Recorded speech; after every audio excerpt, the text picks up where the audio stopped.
Hey guys, tonight we sail into the churning heart of a rain-soaked pirate world. The sky is a smeared bruise of slate and shadow, and wind howls like a wild dog above a sea whipped white with foam. Lightning lashes the sky. You're not standing on steady ground. Oh no! You're stumbling barefoot on a slick wooden deck that bucks and groans like it wants to throw you straight into the depths. You're a pirate, and tonight the weather's not just bad, it's biblical. You yank at the rigging with numb fingers, salt stinging your eyes, soaked to your soul and then some.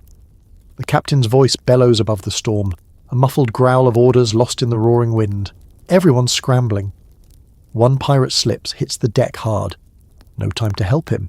You're clinging to a rope that's singing with tension, praying it doesn't snap. The sails flap like thunderclaps, one of them already torn. You brace against the mast as the ship pitches sideways, water crashing across the deck in sheets. Your breath catches. Was that a cannon rolling free? Nope. Just a barrel, thank Neptune. Still you lunge to tie it down before it breaks someone's leg, or neck. Up in the crow's nest, poor Jory is just a silhouette swaying in the storm, clinging like a wet monkey. You wouldn't trade places with him, even if he promised you Blackbeard's entire hoard and a dry pair of socks. The rain doesn't fall, it attacks. 1,000 cold needles slamming into your skin. Your shirt clings to you like seaweed, and your boots squelch with every step. The wind shrieks, tugging at the sails, the ropes, your coat, your patience. This isn't the romantic pirate life of the stage and screen. This is survival, and frankly you probably won't survive this. So before you get comfortable, take a moment to like the video and subscribe, but only if you genuinely enjoy what I do here. Let me know where you're watching from and what time it is where you are. Now, dim the lights, maybe turn on a fan for that soft background hum, and let's ease into tonight's journey together. You duck your head and run for the forecastle as another bolt splits the sky. So close you feel your fillings buzz. You half expect the mast to explode into flaming splinters. Not tonight, thankfully, but you can smell the ozone. You swear the clouds are snarling. The helmsman is fighting with the wheel, teeth bared, sleeves rolled up, eyes mad with adrenaline. You glimpse the compass briefly. It's spinning like a drunk on shore leave. Maybe it's the storm, or maybe the legends are true. There's something about this part of the sea. Historians still argue whether some of these pirate tales of cursed waters were just superstition or something stranger. You don't have time to ponder. You've got rope burn and water in your ears. The sea itself turns predatory. Waves slam the hull with gut punch force, and every creak of the timbers feels like a death knell. One guy, Big Thomas, just braces against the rail and starts laughing like a maniac. "This is better than grog," he shouts. He's either brave or broken, possibly both. A flying fish hits you in the face. Not metaphorically, literally. You blink, stunned, as the stunned fish flops around your feet. Someone yells from behind, "Save it for supper," because apparently that's pirate humour. As you crouch to lash a coil of rope, you spot the rats. Yes, even in this madness, the ship's rats are evacuating, rushing up from the hold in a scrabbling panic. And you know what they say about rats and sinking ships. You'd laugh if your jaw weren't clenched tight enough to crack a molar. The rain's found its way into every stitch of your clothes, every fold of your bones. Your teeth chatter, your hands shake. You tie a final knot hoping it holds, then slam your shoulder into the hatch and tumble below deck, soaked and shaken. Above, the storm keeps howling, but you've made it to the dim, lantern-lit underbelly of the ship. For now. You slump against the wall, dripping like a leaky barrel, and realise your only dry thing is the inside of your mouth, and even that's debatable. This isn't the first storm, and it won't be the last. But this one? This one's going to leave bruises. There's an old tale some of the crew mumble on nights like this, about a ship that once sailed into a storm and just didn't come out. No wreckage, no survivors. Some say she still sails inside the storm, cursed to circle forever. You'd laugh if your boots weren't flooding again. A sudden crash makes you jump. Just someone dropping a cask. Maybe. You don't ask questions when the wind howls like that. You look around at the other soaked, wild-eyed souls down here. No one's resting, no one's sleeping. They're waiting, twitching, whispering curses and prayers in every language under the sun. One guy's carving something into the wood floor with a rusty knife. You hope it's art and not a diagram of how to disembowel the captain. Eventually, after what feels like hours but might be minutes, the floor stops shivering quite so violently. The angle of the pitch softens, not calm, just less murderous. But you stay put. You've learned the sea can fake you out, and you're not about to get swept overboard for a false sense of hope. You sit back, legs outstretched, breathing hard, ribs aching. Your hair drips a rhythm onto the wood beside you. Drip, drip, drip. Outside, the storm still rages, but in here you're alive. Barely. And now that the worst seems past, the crew starts to move. Talk. Groan. Complain. And most importantly, figure out how to survive the rest of this soggy, miserable, wonderfully stupid pirate day. You stumble below deck, soaked through like a dropped sponge, and the first thing that hits you, besides the low-hanging beam you forgot was there, is the smell. A heady bouquet of wet wood, mouldy biscuits, sweat, and whatever passed for deodorant in 1717. Spoiler, nothing. It's dim down here. The lanterns swing on their hooks like lazy pendulums, casting eerie shadows that ripple over every surface. You hear the storm still howling outside, but down here, the sound is muffled, like the sea's yelling at you through a soggy blanket. The space is tight, barely enough room to stand straight without cracking your skull on the beams. And yet, about 30 other pirates are crammed into the same glorified storage closet. Some sitting, some lying in hammocks, some hunched in the corners whispering secrets or curses, or both. You don't know where to go, so you just kind of stand there dripping. "Close the hatch," someone barks. You slam it shut, cutting off the last sliver of grey daylight. Now it's just you, the dim flicker of lanterns, and the most chaotic gathering of sea-soaked miscreants this side of Tortuga. A guy with no shirt and too many teeth pats the bench next to him. "First storm," he grins. You don't answer, mostly because your teeth are chattering too hard. He shrugs and goes back to sharpening a knife with what you hope is just enthusiasm and not murderous intent. There's a fire going, barely. Someone's managed to keep a little flame alive in a metal basin tucked near the galley. It's more smoke than warmth, but pirates are resourceful. One man's drying his socks over it like they're sacred scrolls. Another is roasting something unidentifiable on a skewer. You choose not to ask. Over in the corner, two guys are bickering about whether the storm is a bad omen or just bad weather. One's convinced it's punishment for stealing silver from a church altar. The other says it's because someone on board whistled. Yes, whistling on a ship is considered bad luck. Historians still argue whether these superstitions actually impacted ship behaviour or were just morale management tools. Either way, someone gets whacked with a boot for whistling 2 days ago, and honestly, that might be why you're all soaking wet now. A barrel has been flipped over for dice games. A small crowd cheers as someone wins a handful of buttons and what might be a broken compass. Across from them, two crewmates are hunched in a hammock whispering gossip so spicy it could probably cook the fish stew. You catch snippets. Something about the quartermaster, a stolen love letter, and a goat. You don't want to know, but your brain fills in the blanks anyway. You finally squeeze into a spot on an overturned crate and wring out your shirt. It drips steadily onto the floor, joining a growing puddle that seems to have ambitions of becoming an indoor pond. No one minds. You're all wet, and personal space is more concept than reality. The creaking timbers groan with every wave, and sometimes it feels like the ship might snap in half. But the crew's already deep into their routines. One guy's playing a broken fiddle with 3 strings. Someone else is drawing a very anatomically incorrect mermaid in charcoal on the wall. It's not high art, but it passes the time. There's a kind of camaraderie here that only forms when everyone's cold, damp, and slightly afraid they're going to die. It's like camp, but with rats and scurvy. The youngest of the lot, barely out of his teens, is trying to light a pipe with a sputtering match and failing miserably. An older pirate grabs the match and does it in one try, then hands it back with a wink. Takes practice, lad, like stabbing a man proper. That earns a few chuckles, including yours. The humour down here is dry, even when everything else isn't. Someone makes a joke about using the captain's wig as a mop, and the laughter that follows is loud, messy, and probably fuelled by grog. You'd laugh harder if your boots weren't still squishing. In a dark corner you spot a man you've barely seen topside. He's muttering to himself, carving little symbols into the wall with a nail. Some of them look vaguely Norse, others just gibberish. The crew calls him Mad Jaeger, and rumour has it he once drank salt water for a week just to prove a point. What that point was, no one knows. Another pirate is trying to patch a tear in his coat with strands of rope.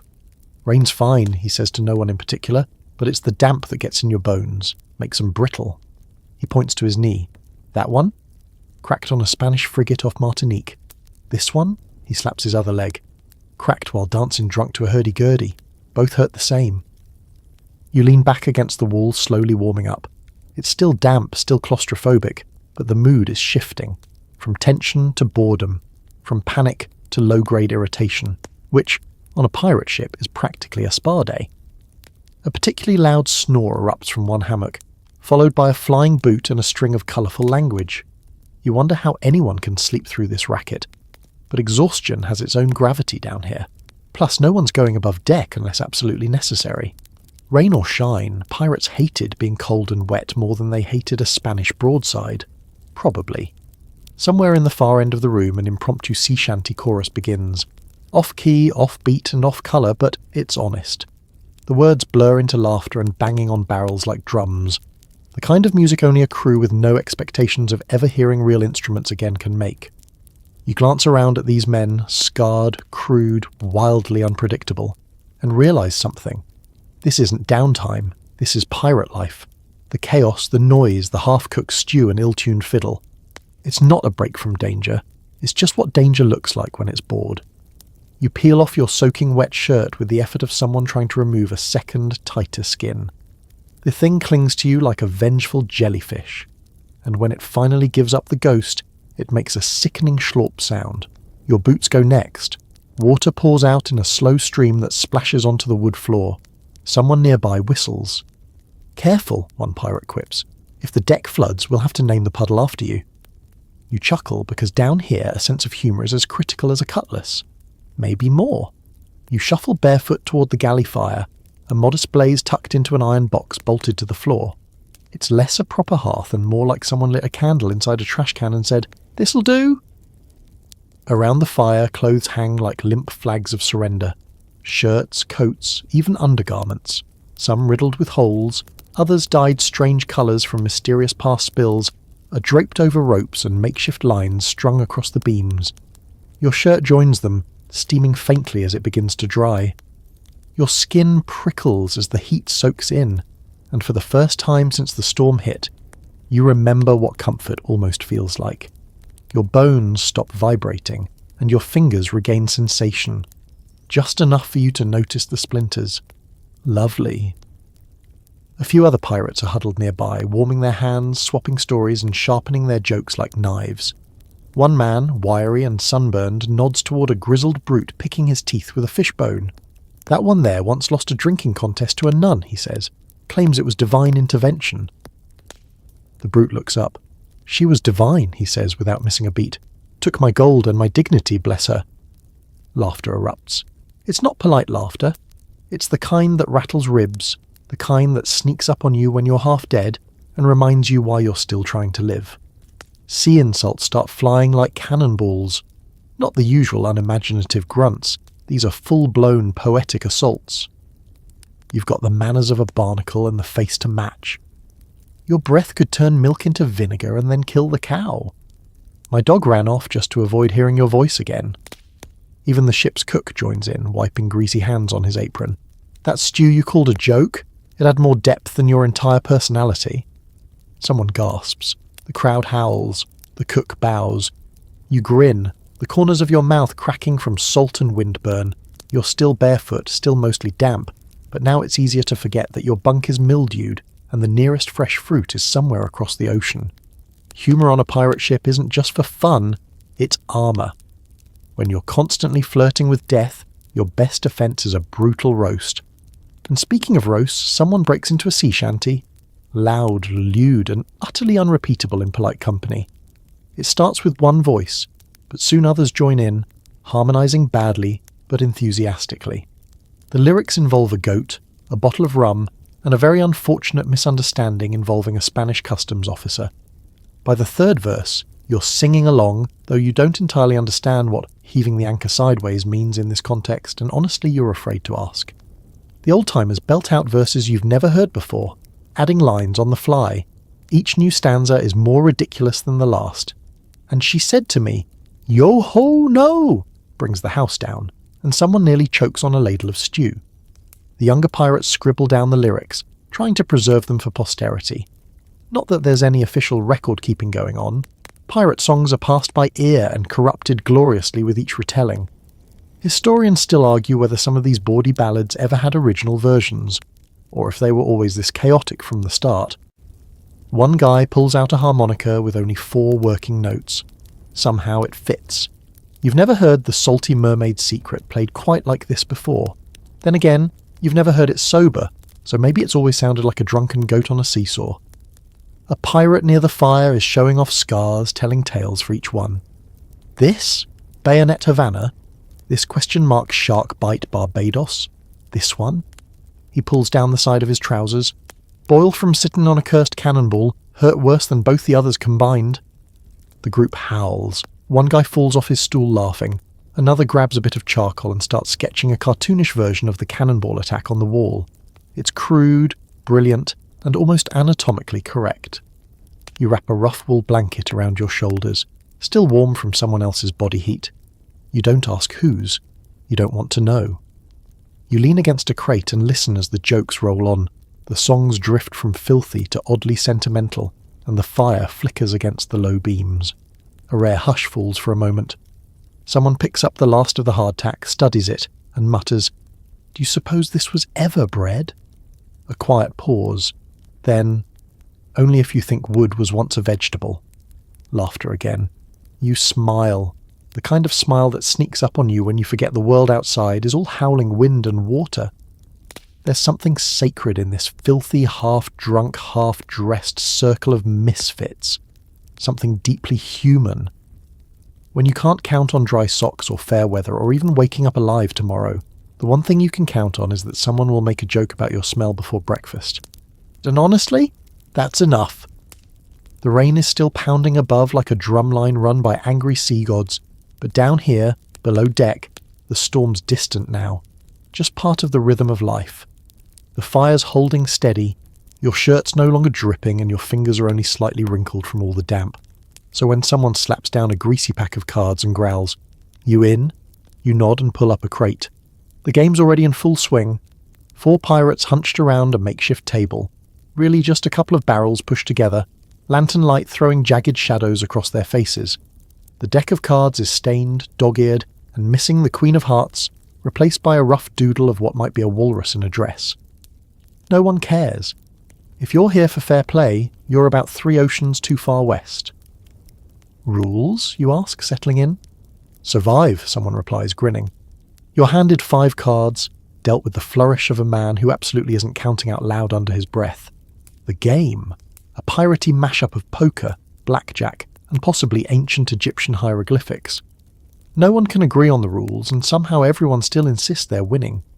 Stakes are on the table, buttons, bits of cloth, a carved bone die, even a tarnished silver earring that might still have part of someone's ear attached.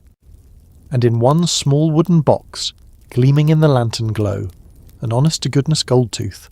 Real shine, real stakes. Loser of the night owes a song, one pirate says. Winner gets to pick the singer and the subject. Or they lose a finger, says another, deadpan. You laugh. No one else does. The first few rounds go well. You bluff, raise, fold. You even win a hand, 2 pairs and a lucky smile. The pirates grunt their grudging respect. You're doing fine, until you notice something. The guy across from you, the one with the oddly thick sleeves and the devil-may-care smirk, is holding too many cards. You count again. 5 on the table. 2 more slip back into his hand like a magic trick gone wrong. You raise an eyebrow. You always play with 7. He shrugs. I'm generous with myself. You look to the others, expecting protest. Instead, the guy next to you chuckles and flips his card sleeve over, revealing an extra 3 of spades taped to the inside. You're new, he says. You'll learn. Turns out, on a pirate ship, cheating isn't just tolerated. It's expected. It's part of the game. A well-placed ace, a sneaky palm, a distraction followed by a swift swap. These are skills, and the better you are, the more you're respected, until you're caught, of course. Then it becomes a spectator sport. One pirate tells the story of a cheater they caught last year. Slipped an extra king into his boot. When we found it, we shoved it in his mouth and made him eat it. He grins. Didn't digest well. Historians still argue whether such punishments were typical or exaggerated, but the tales get told with such relish down here, they might as well be gospel. You're starting to notice the patterns. The guy to your left scratches his beard every time he lies. The woman across the table flicks her coin ring when she's bluffing. You begin adjusting, playing the people, not the cards. That's when the dice come out. Someone slaps a pair onto the barrel top. They clatter like tiny bones across the wood. Because, well, they might be tiny bones. No one's entirely sure. The game shifts. Now it's liar's dice, a test of deception, risk, and straight-up nonsense. The pirate with the gold tooth raises the stakes. Next liar caught out a week of deck duty. Someone groans, someone else cackles. The dice roll, bets are called, faces twitch. You're up next. You throw a 5 and a 2. Low. Useless. You clear your throat and lie like a prince. 2 6s, you say. They all stare. The tension thickens, the storm outside groans against the hull like it's eavesdropping. You sure? Someone asks. You nod, calm as dead calm. Another roll. The bluff passes, you exhale, try not to look too smug, until someone calls out, he's got it in his lap. Chaos. The man next to you, guilty as charged, has tried to sneak a re-roll under the table. He gets caught, of course. He protests naturally. Then someone pulls out a tiny knife. Not in threat, just in ceremony. Let's see which finger he values least, the woman with the ring says sweetly. He gulps. Everyone laughs. The knife goes away, probably. You're not entirely sure. And then there's the brawl. Because every good pirate game ends in a mild scuffle. Someone accuses someone of hiding cards in their sock. Someone else punches first. The barrel table flips. Cards fly. Dice scatter. It's not violent. More like aggressive play fighting with insults and grog-slosh shoves. You dodge a flying cup and somehow land on your feet, arms still raised in surrender and amusement. Eventually the chaos settles. The gold tooth is retrieved from the floor, the dice are pocketed. The winner? No one. Or maybe everyone. You glance down and realise someone's left you a prize. One very old, very dirty coin. Spanish maybe. Or Portuguese. Historians still debate which coins were favoured by pirates, and which ones they just couldn't resist stealing. You tuck it away. A souvenir of your first official pirate game night. Someone pats you on the back. Not bad, they say. Didn't lose a finger, didn't sing. We'll make a pirate out of you yet. And as the lanterns flicker low, the storm easing into a steady patter, you lean back against the barrel and smile. The card games, the cheating, the rowdy dice-rolling chaos. It's all part of the pirate's rainy day routine. A strange comfort hidden beneath the thunder and bravado. At least until someone finds out you slipped a spare jack up your sleeve. The scent hits you before the sight does.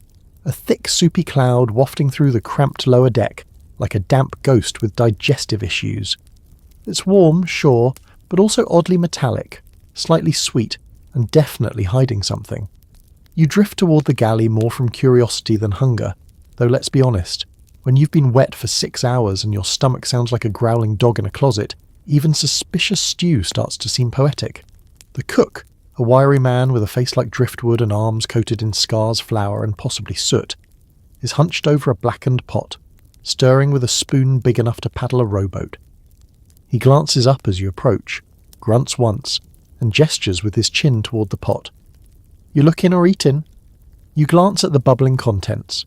The surface of the stew is a slick mosaic of oil and mystery.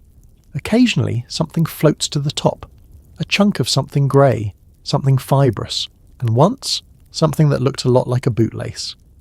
Still deciding, you say, he snorts. Either way, it's your lucky day, no weevils. You raise an eyebrow. Fresh out of hardtack, he clarifies.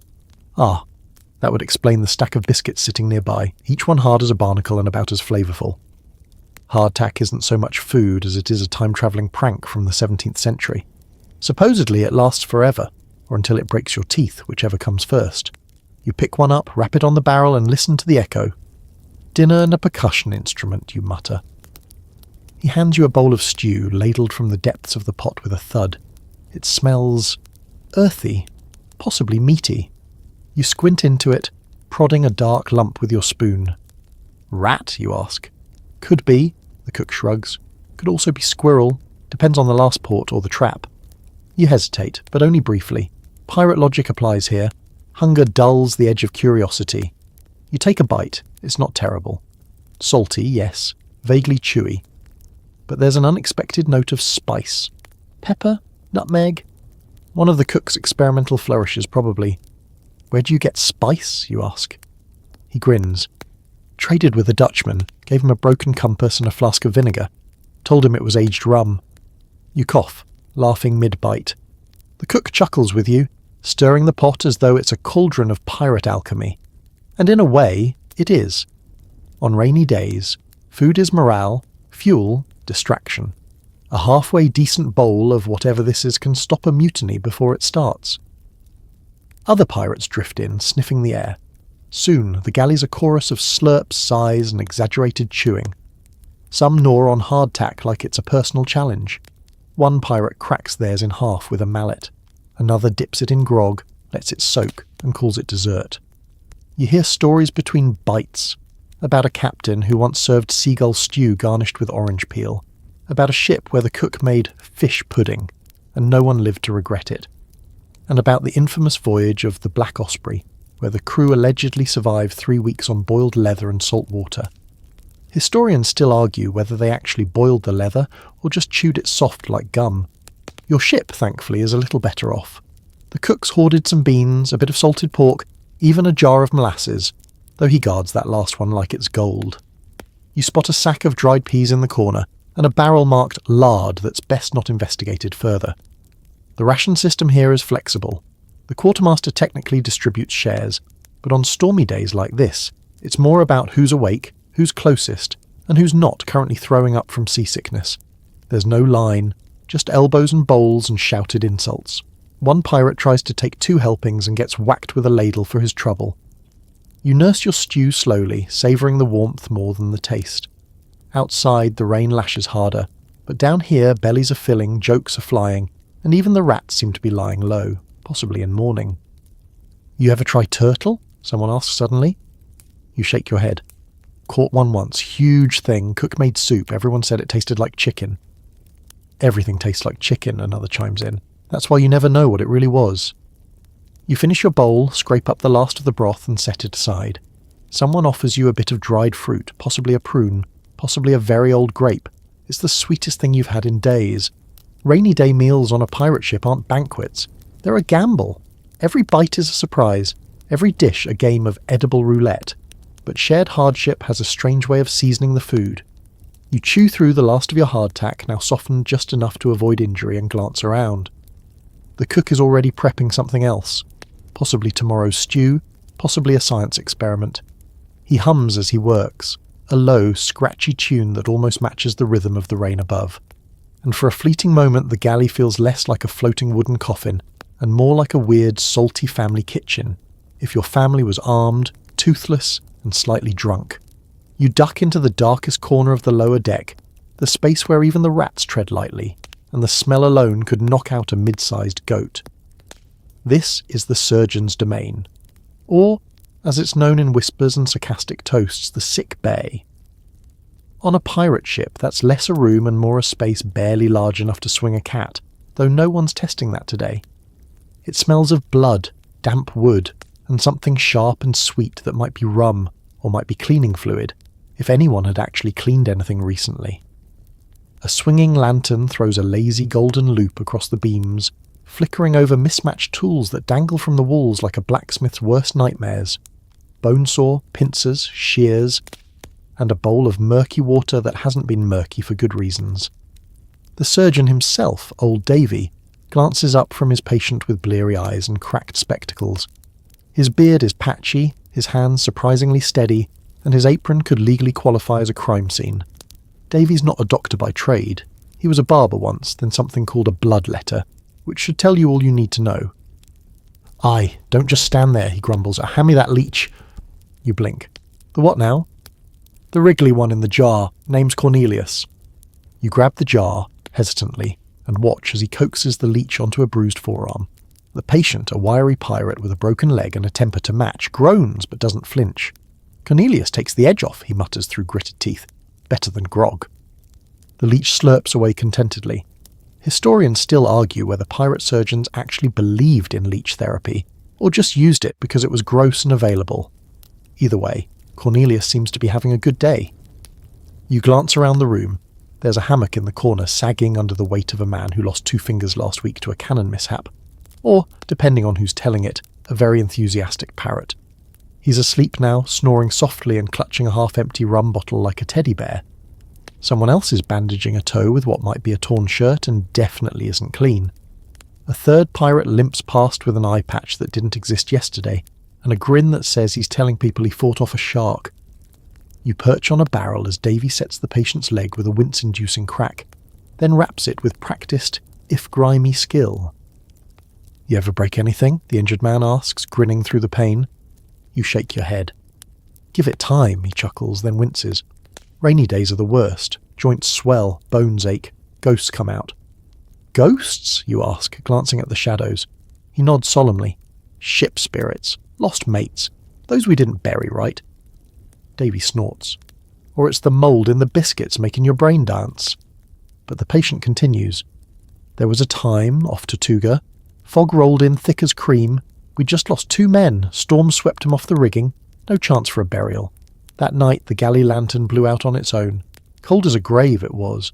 Then we heard thumping, slow, wet thumping, like boots on the hull from the outside. No one dared look." He leans in closer. "Next morning we found a boot on deck. Empty.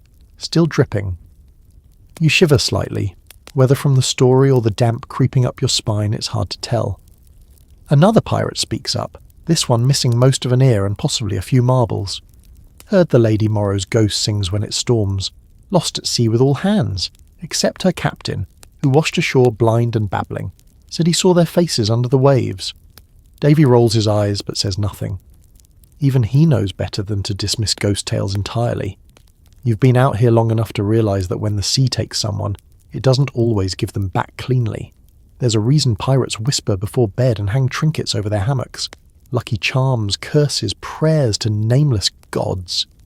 When the sky cracks and the wind howls, logic slips out with the tide. You help Davy clean a wound next. Nothing major, just a nasty gash from a falling crate. He shows you how to pour the rum directly into the cut. The scream that follows could scare the storm itself, but at least it's clean. Kind of. "You got the hands for it," Davy says as you bandage the injury. You glance at him. "Don't worry," he adds. "I'm not dying, just saying. You'd make a decent sawbones, once you get over the smell." You're not sure if that's a compliment or a warning. As you help straighten up the corner, tossing bloodied cloths into a bucket that's probably seen worse, you realise sick bay isn't just where wounds get patched. It's where stories surface, where pain softens into memory, and fear turns into folklore. There's a strange camaraderie here, between the stench and the stitches, between the ghosts and the leeches. "Storm's letting up," someone says, nodding toward the faint light shifting through the boards. You take that as your cue. With a final look at Cornelius, still slurping happily on his human juice box, you thank Davy and step back toward the main deck. Your hands are sticky, your boots are muddy, and your stomach is unsettled, but you're a little wiser now. Rainy days aren't just for cards and stew. They're when you meet the ship's ghosts, living and otherwise. And sometimes they've got more stories than scars. You're rummaging through a damp crate in the corner of the storage hold, half out of boredom, half out of curiosity, when your fingers brush something soft. Not cloth, not rope, paper, the forgotten treasure of the sea. You pull it free, a bundle of letters tied together with faded blue string, the knot stiff from salt and age. The pages are curled, the ink smudged, the edges crumbling like the shell of an old biscuit. You glance around, no one's watching. The rain still drums overhead, giving you just enough cover to sneak away to a quieter corner and have a read. You sit on an overturned bucket, lantern flickering beside you, and untie the string. The first letter is written in elegant slanted script, unexpectedly neat for a pirate ship, like it belongs to someone who once had nice things and a desk that didn't sway with the tide. "My dearest Lenore, I pray this reaches you, though I know it shan't." Ah, one of those. The words bleed together in places, but the tone is unmistakable. Heartbreak soaked in seawater. The writer, apparently a quartermaster, confesses his love, apologises for disappearing, and offers vague reasons involving treachery, honour and a cursed map. Classic. You chuckle. Pirates, despite their rough edges and rum breath, still scribble like poets when they miss someone. The next note is shorter, cruder. Scrawled in blocky ink with a feather that clearly lost the will to live. If you touch my boots again, I swear I'll cut off your fingers and wear 'em on a necklace. Warmest regards, Big Mick. Well then, straight to the point. You imagine Big Mick carefully folding that letter and slipping it under someone's hammock with the delicacy of a romantic suitor. Pirate etiquette is an odd thing. You shuffle to the next page. This one is a poem. Oh cannonball, you fly so fast and true. But if ye miss, I'll curse the wind and blame the cook, not you. You squint. It's signed Salty Dan. Underneath, someone's written in a different hand. Dan, stop. Despite yourself, you laugh. Maybe rainy days do strange things to pirate brains. Or maybe they've always had a bit of bard in them. Historians still argue whether pirates had time or interest for personal letters, but evidence suggests many did. After all, when you're facing death daily, it makes sense to leave something behind, even if it's barely legible and smells faintly of grog. You find more, some so damaged they're little more than damp ink ghosts, others surprisingly intact. There are crude maps on the backs of some, unfinished love poems, and a detailed plan involving the captain's parrot, a mirror, and what appears to be a mutiny via mimicry. You make a mental note not to trust that parrot. One letter catches your eye. It's written in delicate French, possibly by a captured privateer turned crewman. You don't understand every word, but the sentiment bleeds through. Regret, homesickness, and a line that roughly translates to, I sleep with one eye open, for here dreams come sharp. That one sits with you a bit longer. You read one that was never meant for paper at all. Just a name, over and over again. A woman's, you think, but it's been scratched out each time, as if the writer couldn't decide whether to remember or forget her. Another note contains a list of debts owed and promises made, including one for one night's song to the sea if I make it to shore. You wonder if he ever paid up. You begin to notice patterns. The love letters always seem older, written with care and sealed with wax that's long since flaked away. The threats are newer, fresh frustrations still echoing. The poems? Well, those exist outside of time. The fever dream scribblings of bored, half-sober men drifting in circles on a wet wooden world. Some letters are folded into shapes, boats, birds, hearts. One is stained red in the corner. Ink, you hope. You find one addressed only to God if you're out there. I know I'm not the sort you listen to, but if you are the storm, ease up. If you are the sea, spit us out. And if you're neither, well, tell the wind to stop laughing. You read that one twice. By the time you've worked through the pile, your fingers are inked and your thoughts are heavy. Pirates are rough, yes. Thieves, murderers, and sea scoundrels, certainly. But they are also human. They fall in love. They miss home. They write down fears they can't say aloud, even if no one ever reads it, even if the sea eats the words before land ever does. You tie the bundle back up tighter this time, a little neater. You tuck it back where you found it, not to hide it, but to let it rest. Maybe someone else will stumble upon it on the next rainy day, and they'll laugh or cry or roll their eyes just like you did. You stand, stretch, and listen to the storm, still going. But your mind is quieter now. A final scrap flutters loose at your feet. You pick it up. If this letter's all that's left of me, tell them I laughed more than I cried. You tuck it into your pocket. Some words are worth carrying. The storm hasn't stopped. If anything, it's angrier now, beating against the hull like it's personally offended by your existence. Rain slashes sideways through the portholes, and every creak of timber feels like a warning whispered by the sea. But in the middle of the chaos, something strange cuts through the noise. Music. You follow the sound down a narrow corridor lit by swinging lanterns. The air smells of wet rope and spilled rum, but the melody grows clearer, a quick, sharp rhythm twining through the storm like a dare. It's a fiddle, and someone is playing it like their life depends on it. You find him perched on a barrel near the galley, 1 foot up, bow swing back and forth with hypnotic speed. The fiddler. Every pirate ship had one, if they were lucky. Not for concerts, mind you, but for morale. Because when the sea won't stop screaming and fists are starting to fly, Nothing smooths chaos quite like music that's just wild enough to keep pace. He sees you, nods, and keeps playing. His hair's in a frizz, eyes half shut, lost in the tune. The fiddle looks handmade, its wood darkened from years of sea air and sweat.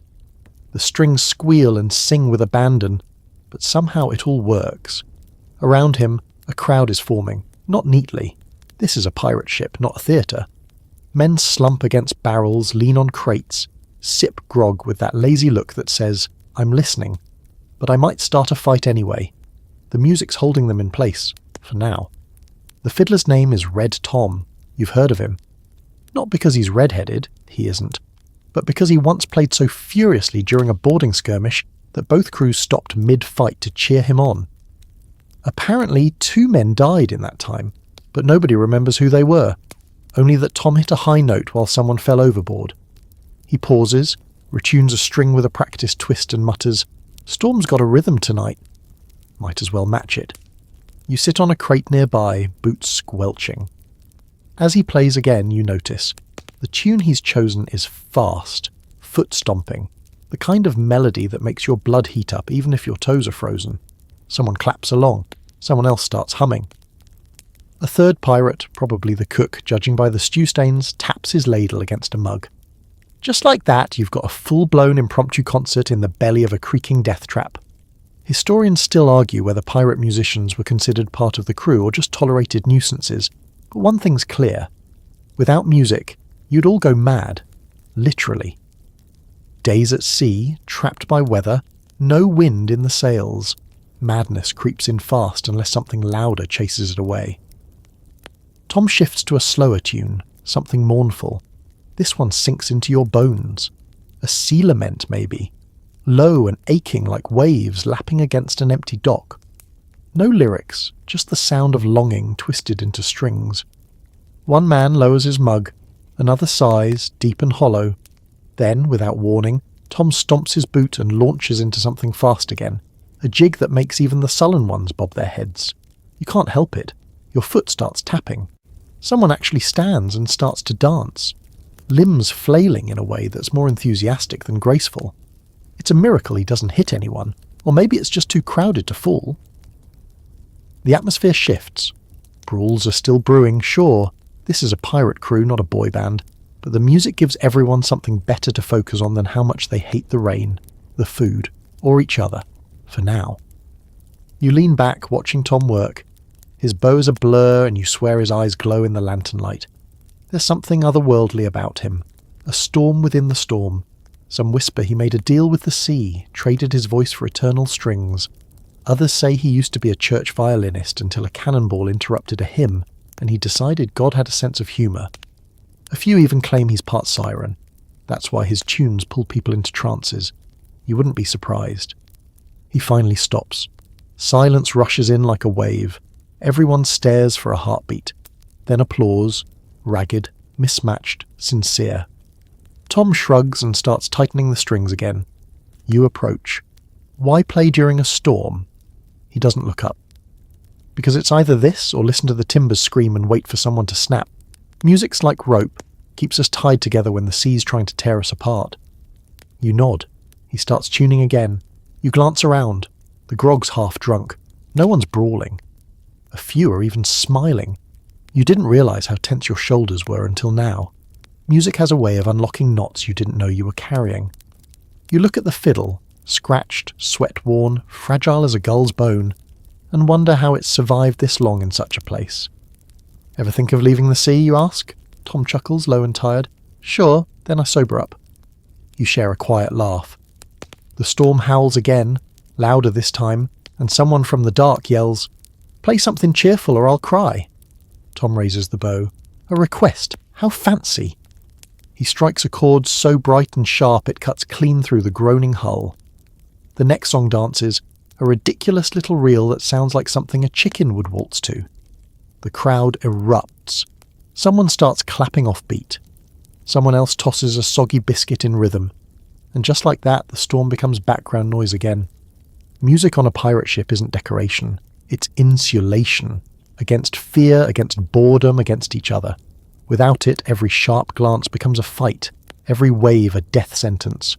With it, even misery has a soundtrack, and right now you're riding out the storm on a wave of fiddle notes. Not bad for a man named Red Tom. The storm hasn't let up and you've given up pretending it might. Rain pelts the deck above like angry coins, and the ship groans louder with each wave like it's tired of holding itself together. But down here, in the flickering glow of a few stubborn lanterns, boredom has stirred something dangerous. Nostalgia. You're wedged between two barrels when it begins. Softly at first, like thunder just beyond the horizon. A voice, slow and scratchy, says, "You ever heard of the Isla de Sangre?" Every pirate in earshot perks up slightly. Not because they haven't heard the name, everyone's heard it, but because when a salty old sea dog like One-Tooth Morgan opens his mouth, you listen. Partly out of respect. Mostly because if you don't, he'll start shouting.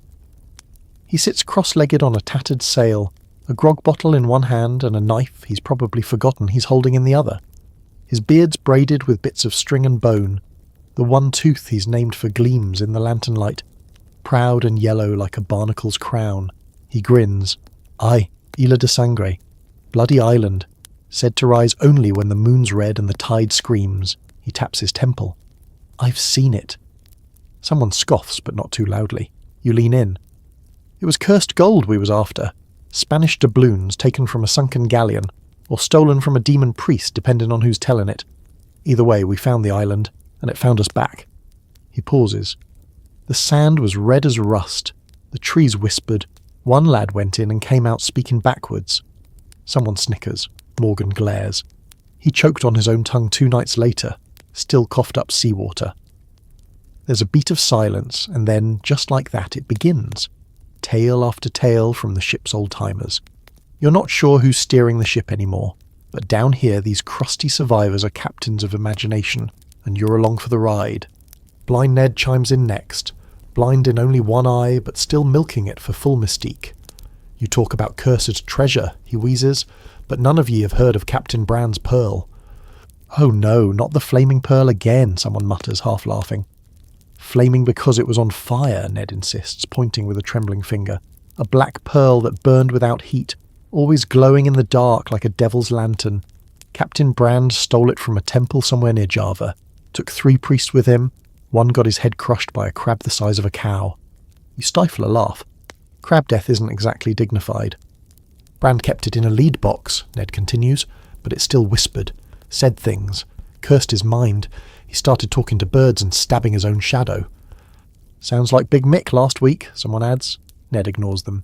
Anyway, ship burned, no survivors, except me. You weren't there, someone shouts. You heard it from a man who knew a man. Still counts, Ned snaps. It goes on like this. Stories layered on stories. Truth buried in embellishment and rum fumes. There's talk of a golden monkey idol that blinks at night. A map tattooed on a man's back, which had to be flayed off after he drowned. A captain who bled ink and left behind a journal that writes itself in storms. Historians still argue whether these stories stem from actual law or seaborne psychosis, but the details stick in your head like barnacles on a hull. One tale is quieter than the rest, told by a grizzled quartermaster who rarely speaks. We once chased a ship that never turned, he says.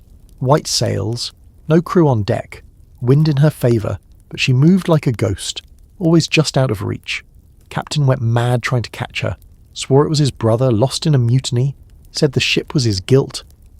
You wait for the punchline, but there isn't one, just silence. The stories pile up like water in the bilge, wild, grisly, ridiculous, and yet you're hooked. Every tale is an anchor to something, a lost love, a missed chance, a fear never named. Some are real enough.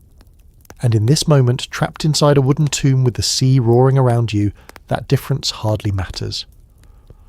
A younger crewman, new to all this, finally asks, "Why keep chasing treasure if it's all cursed?"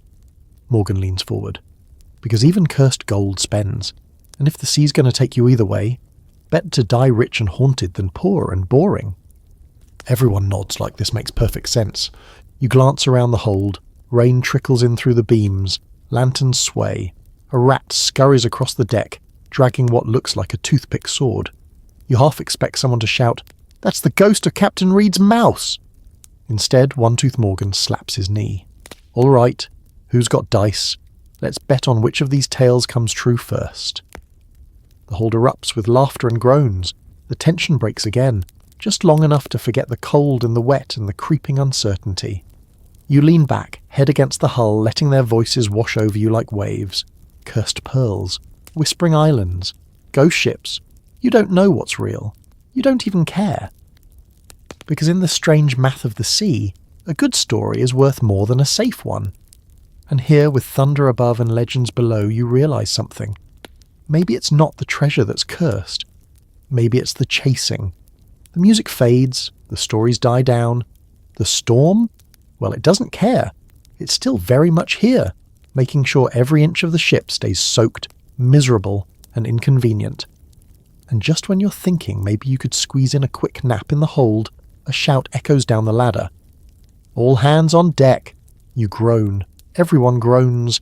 Even the rat with the sword probably groans. Because this can only mean one thing: maintenance duty. In the rain. During a storm. Because apparently pirate ships don't take holidays.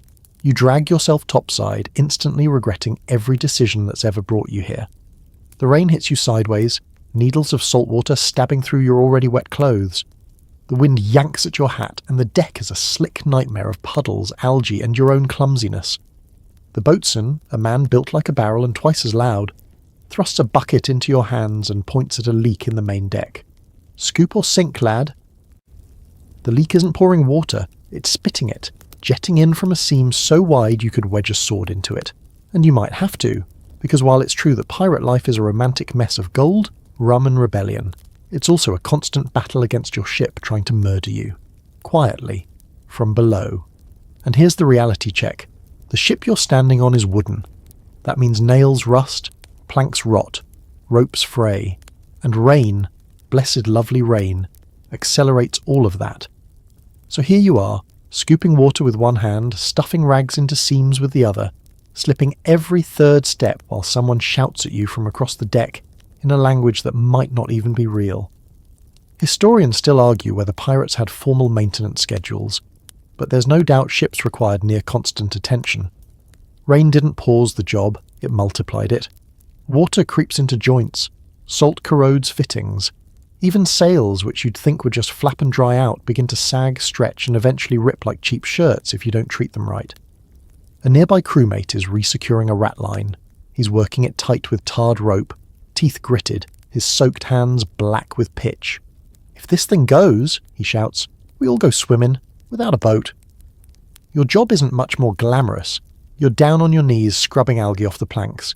You thought swabbing the deck was just a Hollywood joke. Nope. Algae makes the wood slick, slippery, and in combat downright deadly. One misstep on a mossy board and you're headfirst into a cannon or overboard entirely. So yes, scrubbing is vital, even in the rain, especially in the rain. And don't get any ideas about the rain helping with the cleaning. It just spreads the filth around. Now everything's damp, gritty, and slimy in brand new ways. It's like trying to mop a flood with a sponge. At one point you're handed a pot of pitch and told to seal the forehatch before we drown again. You're not trained in sealing hatches. You're barely trained in walking upright on a moving boat. But you take the pitch, climb up, and realise the hatch in question is warping slightly. Years of swell and pressure have pushed it out of shape. You smear pitch like peanut butter, hoping it holds. And above you? The sails flap wildly, each one tugging at masts and spars that groan like haunted trees. The rigging's a maze of soaked rope, and someone up there, probably the quartermaster, is shouting about a loose gaff. You'd volunteer to help, but climbing rigging in this weather is a fast track to a pirate funeral. Quick, wet, and attended only by seagulls. Meanwhile, one unlucky crew member is bailing water out of the bilge. He's elbow deep in a sloshing soup of rainwater, rat bones, and something that may have once been a turnip. You make a mental note, never lose a bet on cleaning duty. Still, the work gets done, slowly, grumbling, inefficiently, but it gets done. Because on a pirate ship there's no janitorial staff, no emergency plumber, no magical handyman with a hammer and a dream. You all fix what's broken, or you all sink, and as miserable as it is, there's something bonding about it. You catch glances from fellow crew, each of you drenched, filthy, and just barely hanging on. One man starts humming the fiddler's jig from earlier, another joins in. Before long, you're all sort of grunting to the rhythm, which, while not pretty, helps the work go faster. You patch, you scrape, you mop, you curse. By midday, or what feels like midday, time being as soggy as everything else, you're called down below for a break. Someone slaps your back as you descend. Not bad, Landrat. Ship hasn't sunk yet. High praise. You collapse beside a barrel, arms aching. Your clothes weigh twice what they did before. Your hands are pruny and pitch-stained. You smell like a drowned pine cone. But the ship, still afloat. One crewmate, already asleep in the corner, mutters, "Better fixin' than floatin', eh?" And that's really the whole thing. No pirates, no legends, no plunder without a ship. And a ship is a fussy, leaky, temperamental beast, especially in the rain. You learn quickly, ignore maintenance, and Poseidon sends a reminder. A very wet one. So tomorrow, when the rain returns, and it will, you'll grab your bucket, your pitch pot, your mop, and your sarcastic optimism. Because pirate ships might run on dreams and grog, but they stay afloat on back-breaking labour, and just enough tar to keep the ocean out. You're still wringing rainwater out of your shirt when the air starts to feel different. It's not just the storm anymore, that's still banging away on the deck above like a moody sky drummer. No, this feeling is subtler, heavier. It creeps into the space between the hammocks. It hums beneath the laughter. It lingers in the looks passed from pirate to pirate. Something's off. Someone's too quiet. Someone else is too loud. And in a place where boredom already gnaws at patience, where salt water ruins everything but tempers, it doesn't take much for bad blood to rise. You notice it when Jory Three Fingers mutters something under his breath during grog rationing. At first, you think he's just grumbling like the rest of you, rain-soaked and stew-fatigued, but then you catch the word captain mixed with hog. You glance at him, he doesn't look back. Later, near the galley, there's a heated whisper between two deckhands over salted pork. One insists the captain has a secret stash. The other insists he's seen the quartermaster slipping food into a side hatch. Could be for sick bay, you offer. They both stare at you like you just suggested painting the sails pink. You wisely back away. Here's the truth of it. Pirate ships run on balance. Dangerous, slippery balance. Every man on board is both brother and rival. Every command could be genius or death. And the captain, as much a figurehead as a leader, only holds power so long as the crew allows it. There's no admiralty to report to. No brass. Just the articles of agreement and the strength of a captain's reputation. A good one keeps order, spoils flowing, and punishment's fair. A bad one, well, a bad one wakes up tied to the mast with a knife between his ribs.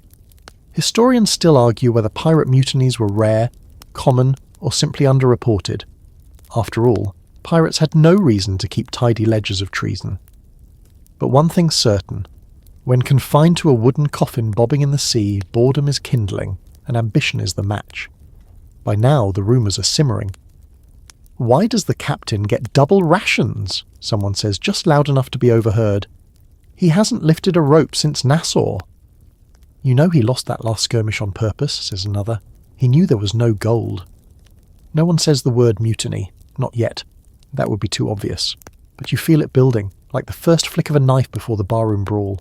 One-Tooth Morgan, who's usually all tails and teeth, is suddenly quiet. Watching, calculating. You get the sense he's seen a few of these storms before, the kind that don't come with lightning, just blood. In the corner, the boatswain sharpens a blade he doesn't need sharpened, just in case. And the first mate? He hasn't been seen since morning. You try to keep your head down, but the tension pulls at everyone. Jokes are shorter, laughs come forced. When the fiddler tunes up again, no one sings along. And then, late that night, you catch them. Not all of them, just 3, huddled in a candlelit corner of the hold. Jory's there, whispering urgently. One leans in, nodding. Another keeps lookout. You can't hear much, just fragments. Tide changes. Better share. He won't see it coming. Your chest tightens. Suddenly the ship doesn't feel like home anymore. It feels like a powder keg, and every wet footstep could be the one that lights the fuse. Do you say something? Warn the captain? It's not that simple, because the truth is maybe they're not wrong. The captain has been different lately, quieter, drinking more, disappearing for long stretches with the quartermaster, and let's be honest, that last plunder, a total bust, empty barrels and half a burned chart, and didn't you hear him say something like, "Port Royal's not worth the risk" last week? Since when did he care about risk? Maybe they see weakness. Maybe they smell fear. Or maybe they're just tired. Tired of cold meals, soggy hammocks, and stories of treasure that never pans out. A ship's morale doesn't sink all at once. It drips, slow as bilge water, until one day everyone's standing ankle-deep in resentment. That night you don't sleep much. Rain keeps tapping on the hull above like a persistent question. When dawn breaks, grey, sour and suspicious, you catch a glimpse of the captain near the helm. He looks thinner, more weathered, like he knows something's coming. He meets your eyes for a second too long. Did he hear too? Or is he just wondering if you are one of them? Because the worst part about mutiny isn't the violence, it's the suspicion. The knowing you can't trust the man beside you. That every whisper might be your last warning. That at any moment a decision could be made without you and about you. Still the ship sails on, rain still falls, orders still barked. But now every rope feels like a noose, every glance a gamble. And somewhere in the shadows that first match is still waiting to strike. You're on fish gut duty, again. It's early. If early means the hour where your breath still steams in the air and the sea looks like a churning pot of steel soup. The rain has slowed, more drizzle than downpour now, but everything's still slick and miserable. You haul the slop bucket up the companionway, its contents sloshing, bits of bone, entrails, and whatever's left of last night's mystery stew add-on. With a grunt, you heave it over the side. The splash is swallowed by the waves, but that's not the end of it. Never is. Because the moment fish guts hit water, the stories begin. Better pray it ain't the cursed dolphin again, mumbles old Kane behind you. You blink at him. Cursed dolphin? Aye, he says, stroking the bald patch beneath his ragged tricorn. Silver-eyed thing, smooth as ice. Sank a whole Spanish galleon with just one leap, he did. You stare at him, trying to detect sarcasm, but his face is grave, like he's recalling a childhood trauma or a bad rum hangover. I heard it was a sea serpent that got the Santiago, someone else chimes in. Bennett, probably, judging by the nasal twang. 30 feet of spine, jaws like a smithy's vice. Took 3 men off the poop deck without even chewing. You can't help it, you laugh. They don't. Because here's the thing about pirates. For all the tough talk and blade-swinging bravado, they're a superstitious bunch. Spend enough days watching the ocean do things it shouldn't. Changing colour, swallowing ships, tossing up glowing jellyfish like sea stars, and you start believing in things that don't show up in books. Mermaids? Common gossip. But not the pretty Disney kind. These are eel-eyed temptresses with bone combs and claws for fingers. If one calls your name in the fog, you don't answer. Historians still argue whether these tales were coping mechanisms or actual experiences distorted by hunger, drink, and poor lighting. But whether it was madness or metaphor, the sea became a canvas for every fear and fantasy. When the world is wide and empty, your brain fills it with monsters. You hear one of the younger crew whispering about a devil ray, a manta big enough to shadow the sails. He swears he saw its eye blinking under the keel 2 nights ago. Looking right at me, he says, eyes wide, like it knew. Someone else recalls the time a whale sang too close and set the ship's dog barking until it foamed at the mouth. Went blind the next day, they claim. Didn't stop circling till we threw the compass overboard. And don't even mention albatrosses. Kill one, you're cursed, says a wiry lad from the rigging. Saw it myself. Fella cracked one with a slingstone. Next day lightning hit the mast, split it like a log, fried him where he stood. Could have just been lightning, you offer, wiping fish oil from your hands. The deck goes quiet. 4 pirates turn toward you. One mutters something about landfolk and no respect. You learn fast. Logic has no place here. The sea makes its own rules. Even the captain, stoic, sharp-eyed, perpetually annoyed, keeps a rusted horseshoe nailed above his cabin door. And that weird lump of coral lashed to the bowsprit supposedly wards off ghost ships. There's even an old carved charm nailed near the mess table. You assumed it was just decoration, until someone explains it's a fertility token stolen from a Polynesian witch queen. We don't want to be fertile, the boatswain clarifies. It's for the ship. Keeps her from turning barren. Barren ships don't find treasure.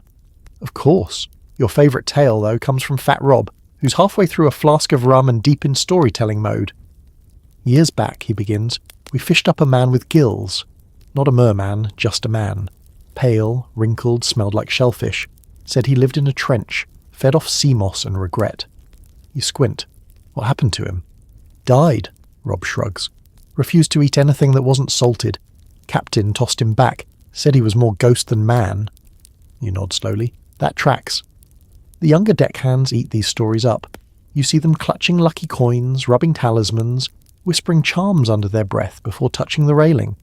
Rain may drench your skin, but fear soaks deeper. And it's not just scary stories. There's a structure to this madness. You never cut your nails on a Tuesday. You never sow a sail in silence. You definitely don't name the pigs. Bad luck. And whistling? That invites storms. Unless the wind's already bad, then it repels storms. Possibly, depending who you ask. One time, a guy named Felix drew a smiley face on his bread crust. They threw the whole biscuit barrel overboard. And when someone found a barnacle in the shape of a skull, 3 people swore it was a sign to turn east. Another said west. You ended up sailing in circles for a whole day until the fiddler read the barnacle and declared it meant to stay the course. Somehow everyone accepted that. You can't deny, superstitions are their own kind of glue. They fill the long wet hours, they explain what logic can't, and they give the crew something to agree on when nobody trusts each other. Because whether or not sea monsters are real, the fear of them is shared. And oddly comforting. After dumping the guts, you linger near the rail, staring into the grey water. A flash of movement catches your eye. A flicker just beneath the surface. Sleek, fast, silver. Probably a fish. Probably. Behind you, old Kane chuckles. If it starts singing, run! You laugh with him. Mostly. You've never set foot inside the captain's quarters. Until now. It's not like you meant to sneak in. Okay, maybe you did. A little. The rain's calmed to a moody drizzle, and most of the crew is huddled in the galley, busy debating whether a gull on the mast means good luck or certain doom. Meanwhile, the quarterdeck's eerily quiet, and the captain, he hasn't been seen since sunrise. You glance around. No first mate, no lookout, just creaking timbers and the rhythmic sigh of the sea. So like any curious pirate with a mildly questionable moral compass, you push open the heavy oak door. It groans like it's tattling on you. Inside, everything smells like pipe smoke, seawater, and dried citrus peel. You've always imagined the captain's cabin to be a throne of terror. Shackles, skulls, maybe a shark jaw nailed to the wall. But this is something else. Rich, dark wood. A well-worn map stretched across a massive desk. Glass bottles containing strange powders and preserved insects. A globe, fancy if slightly inaccurate, and a long coat hanging near the bunk that still holds the shape of its wearer, like he just stepped out of it. It's quiet. Too quiet. You creep farther in. There's a journal half tucked beneath a stack of parchment. You know better than to touch it, so naturally you touch it, and open it. At first it's what you expect. Log entries, weather notes, brief mentions of skirmishes. But then you spot something odd. A page titled Port Devour. Not a place you've heard mentioned in any of the ship's planning sessions. The entry reads, "No one aboard must know. Supplies enough for 10 days only, if the traders meet us. If not, fall back to Deadman's Reef. Risky. The reef's cursed, but faster than going hungry." You blink. Cursed reef? Secret port? That's not something the crew's been told. You keep reading. There's mention of a side deal with a merchant prince in Havana, a cargo swap that would bypass the Articles of Agreement entirely. No shared profit. Just gold in the captain's personal chest, buried already. You pause. Personal chest? Your eyes dart around the room. There's a wooden crate beneath the captain's bunk. Heavy. Locked. Of course. Historians still argue whether pirate captains operated like kings or equals. Technically, they were voted in by the crew and could be voted out. But on long voyages, far from port and provisions, power tended to shift. Captains like Blackbeard were known for theatrical intimidation. Others, like Bartholomew Roberts, ruled with calm ruthlessness. Your captain, suddenly a little less mysterious, a little more calculated.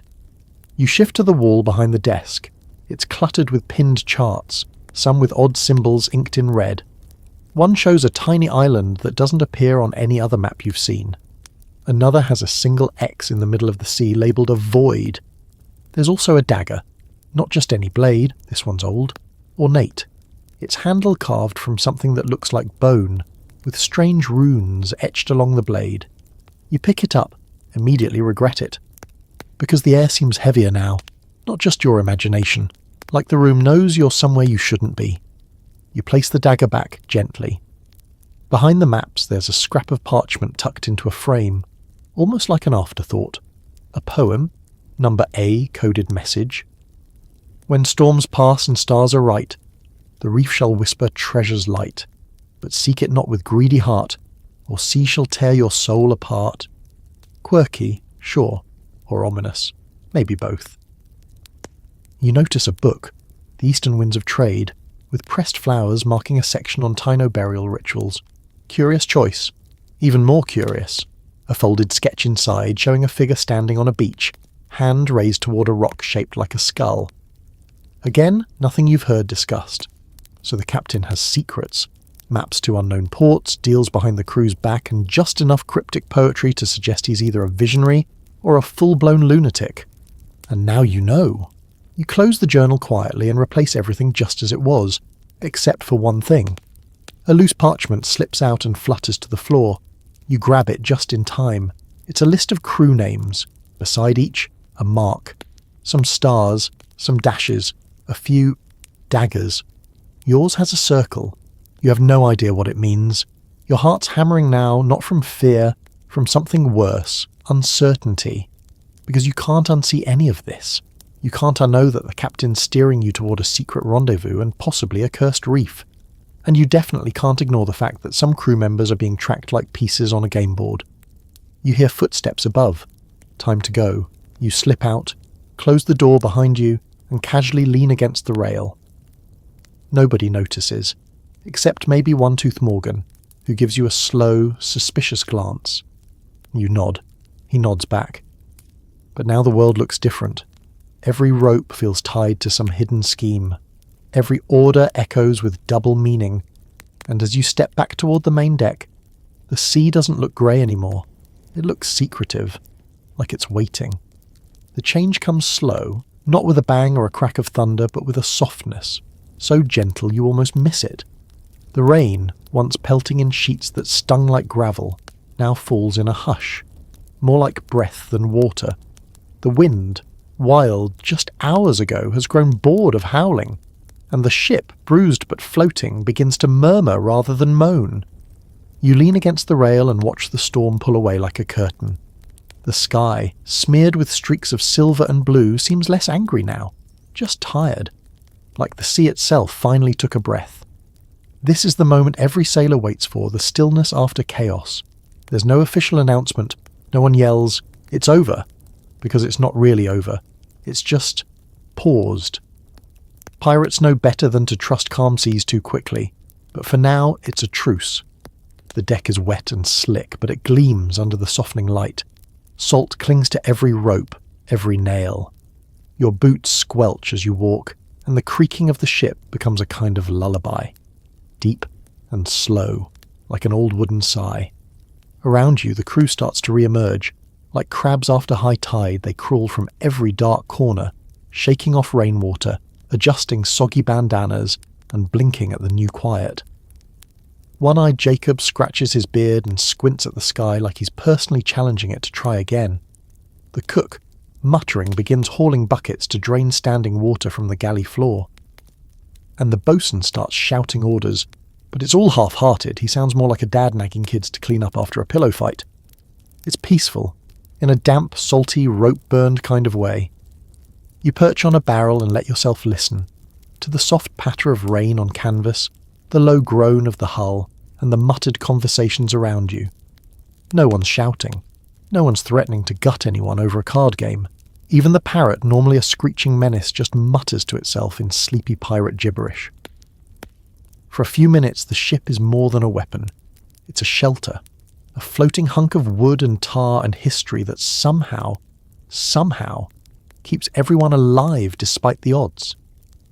You glance up and spot the sails, some still torn from the gale, others limp like wet curtains. The crew will fix them soon. Not now. Now's for breathing. It's strange, but you almost miss the storm. Not the noise or the soaking or the feeling of doom exactly, but the focus. When lightning is slashing the sky and the ship's leaning like it wants to dive, there's no time for politics or pettiness, just rope, just balance, just now. Historians still argue whether pirates were truly anarchists or if they simply lived by a different code. One thing's certain, during storms, hierarchy bends. The captain needs the deckhand as much as the gunner needs the cook. Survival doesn't care about rank. And now, with survival achieved, the usual rhythms return. Someone strikes a flint, someone else laughs too loud at a joke no one heard.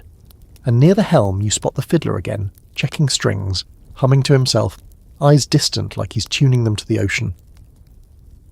You wander past the capstan and pause at the mainmast. There, lashed with rope, is the remains of a storm charm, a bundle of feathers and twine someone tied before the weather hit. It's soggy now, useless, but no one takes it down. Superstition might be a joke on sunny days, but after surviving something that could have cracked the ship like an egg, no one's in the mood to laugh at magic. You remember the captain's journal, the mysterious port, the reef, the dagger. You haven't told anyone, and maybe you won't. Not yet. Something about the calm makes it feel not right. Like speaking secrets aloud now might shatter the fragile peace. Instead you walk. Past hammocks that drip like sponges, past a crewman gently mopping blood from a scuffed plank, no one asks whose. Past the dog, now dry and wagging its stubby tail like the storm never happened. Down near the stern someone sings. Just one voice, low and cracked and slow. A sea shanty turned lullaby. Something about a sailor's bones turning to coral, comforting. You let your hand skim the railing, rough with salt and scars, and you realise that no matter how wild the sea gets, this ship keeps going. Not because it's strong, but because it bends. And the crew bent too, crooked, mad, soaked to the bone. But here, tomorrow might bring sun or another squall or mutiny or gold or all of the above. But tonight is quiet. Even your thoughts tread lighter. You catch one last glimpse of the horizon. No thunderclouds, just the fading edge of blue. Like the skies saying, "All right, pirates, I've had my fun." You offer a silent thanks, not sure to whom. The sea, the ship, the cursed dolphin, doesn't matter. The important thing is you're still here. And for a pirate, that's more than most get. There it is. The moment that always feels like a miracle no matter how many times you've seen it. A golden shard of sunlight pierces through the clouds. Sharp, sudden, glorious. The deck shimmers as if the ship were made of wet coins, and a cheer rises from the crew like thunder in reverse. Not a loud cheer, mind you. Pirates aren't known for sentimental sobbing over weather, but it's there. The whoops, the whistles, the exaggerated bows to the sun like it's some long-lost friend. Even grumpy Quartermaster Briggs cracks something resembling a smile. Or maybe it's just a grimace in better lighting. Hard to tell with him. You tip your face upward and close your eyes. It's warm. Really warm. The kind of warmth that seeps into your bones and reminds you that, yes, you are alive. Slightly crusty, probably smelly, but gloriously alive. And then comes the work. Because pirates like the sea don't stay still for long. Orders echo across the deck, calls to hoist the sails, dry the powder stores and patch every tear the storm's teeth left behind. The rigging groans as the wind picks up, this time a friend, not a monster. You join the others, barefoot now, tugging soaked ropes that slap your palms raw. The sails rise white and strong again, catching the morning breeze with a snap that feels like a drum roll. There's something ceremonial about it, like the ship itself is waking up, shaking off a nightmare, and stretching toward the next chapter. The horizon waits. You glance over it and see no storm, no enemy sails, no floating wrecks. Just the endless, beckoning blue. It could lead to treasure, or trouble, or another 2 weeks of rationed cheese. It doesn't matter, what matters is the going. The fiddler strikes up a tune. This time it's fast, foot-tapping. Someone claps along. The cook starts shouting about sun stew and waving a ladle like a weapon. Below deck, hammocks are wrung out like dish rags, and someone starts reassembling the betting dice, as if they never stopped mid-roll. You pass by the dog, miraculously dry and proudly trotting with a sock in its mouth. No one knows where the sock came from. No one asks. The mood has shifted entirely. Energy hums through the crew like static. Even old Fergus, who lost a tooth mid-storm and found it in his soup, is smiling. Well, more like whistling through the new gap in his grin. You pause for a moment to look out over the water. It's smooth now, like glass tinged with gold. Flying fish leap here and there, catching the sun like silver coins tossed from some invisible hand. You think of the captain's journal again, of Port Devour, of the cursed reef. You wonder when, if, he'll tell the crew, and whether you'll still be standing when that map leads to whatever madness it's hiding. But not now, not today. Today is for movement, for wind in the rigging and sunlight on your back, for the strange calm that comes after survival, not before. Historians still argue whether pirates ever felt truly free, or whether the sea just swapped one prison for another. But you feel something now that's hard to define. Not freedom exactly, but the space to breathe. As the sails fill, the ship leans slightly, eager, like it wants to go before anyone changes their mind. You grip a rope and feel the tug, the rhythm. You know this dance now. The ship, the sea, the crew, the sky. Partners in a story no one's really in charge of. A seabird squawks overhead, looping once before disappearing behind the mast. The clouds thin to wisps, and just like that, the storm becomes memory. Just another story for the next rainy day. You think about the letters never sent, the ghost stories, the cursed dagger, the fiddle tunes and the stew that may or may not have contained rat. All of it. And you smile. Because every drop of rain, every lurch of the hull, every salty insult hurled across the galley has pulled you deeper into something wild and wonderful. Something dangerous. Something undeniably pirate. The sun blazes now, bold and triumphant, and the sails catch it like wings. The ship tilts into the wind. The crew braces. And you? You lean forward. Whatever comes next, you're ready. Now, the sea fades to a shimmer. The sails rustle, low and steady, like someone sighing in their sleep. Every creak of the hull feels slower now, stretched out, softened, part of the ship's lullaby. The voices of the crew blur together, hushed, like laughter remembered in a dream. Your fingers trace the worn grain of the railing. Salt clings to everything still, but it feels gentler now, like the storm never truly meant harm, just wanted to remind you who's boss. Above, gulls wheel lazy circles. The clouds, pinked by the fading sun, drift without urgency. No cannon fire, no orders, no rush. Just the quiet promise of another day.